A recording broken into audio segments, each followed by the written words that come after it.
Toys R Us employees speak of their eerie encounters with the spirit known as Johnny Johnson. And upstairs we heard very loud footsteps thump thump. And I looked around and counted 1, 2, 3, 4 to make sure we were all there. The legend of Johnny Johnson dates back to the early 1800s when Martin Murphy purchased land. And the one little teddy bear, instead of just falling down like it normally would, went out into an arch. Johnny, one of the farmhands, fell deeply in love with Martin's daughter Elizabeth, only to discover that she was already engaged, leaving him heartbroken. And I'd hear it again, and then I'd feel my hair being caressed. While chopping wood, Johnny's axe slipped, deeply cutting his leg. As his life slowly faded away, his spirit became bound to the land that over a century later would become the site of Toys R Us. Heard the door open, heard the water turn on, kind of looked under, saw nobody in the restroom. I refused to use the restroom the rest of the 6 weeks I was here. The Toys R Us is now gone. However, it is said that the new tenants continue to be haunted by the spirit of Johnny Johnson.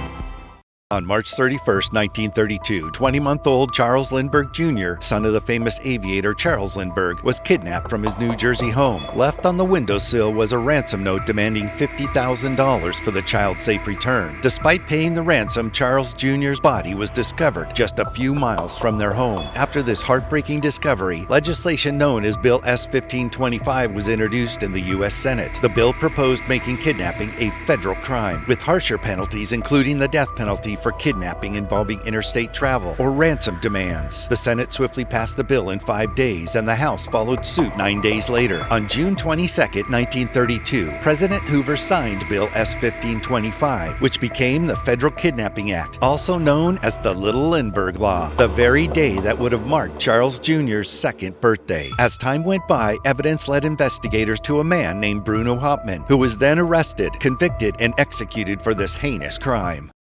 Alcatraz Island, nestled in San Francisco Bay, California. Among the many tales of haunting encounters, one particular area on the rock has fascinated and intrigued visitors: the Alcatraz Cafeteria. Witnesses have reported hearing conversations seemingly originating from nowhere within the cafeteria. It's as if the spirits of the past engage in their ethereal discussions, creating an eerie atmosphere within the space. Additionally, the clinking of cutlery and other unexplained noises have been heard, evoking the feeling that remnants of the past meals still linger in the realm of the supernatural. These unexplained noises add to the mystique and fascination. Renowned ghost hunters have suggested that the eerie conversations, shadowy figures, and residual energy resonating through the cafeteria indicate the enduring presence of former inmates. It is believed that these spirits find solace in the memories and camaraderie associated with shared meals.